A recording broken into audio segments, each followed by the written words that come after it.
Dārgie, rītdien Svētdienas evaņģēlijā Jēzus saka, ja kviešu grauds zemē iekritis nenomirst, tas nevar nest daudz augļus, bet ja nomirst, tas nes daudz augļus.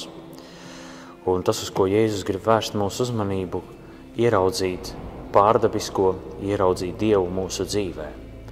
Esam pieraduši domāt, ka pasaule pastāv tikai no tā, ko mēs redzam, ka mūsu laime ir atkarīga no tā, ko mēs nopelnam, cik daudz nopelnam, cik daudz mēs varam sataustīt.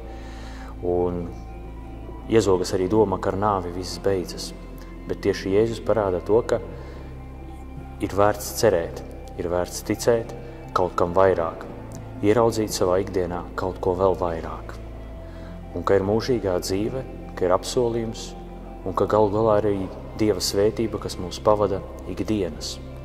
Un pats Jēzus Kristus to ir apliecinājis ar savu nāvi un augšām celšanos, ka nāve, miesas nāve, tai nav galavārds, bet mūžīgai dzīvei augšām celšanās. Un šajā svētdienā jūs ienāksiet baznīcā, redzēsiet apsektus krustus, kas nozīmē, ka gavēņa laiks ir iegājis jau nākošajā posmā, jau tuvojoties lieldienām mēs pārdomājam jau par Jēzus upuri un nāvi, kura godība atklāsies lielajā piekdienā. Un pēc tam arī tam sekos augšām celšanās. Tāpēc, dārgie, lai Dieva svētība ikvienu no jums pavada ikdienas, lai tas neredzamais, pārdabiskais, kas mums nāk no Dieva, vienmēr mums ir līdzās un mēs par to atceramies, lai tas dara mūs stiprus cerībā.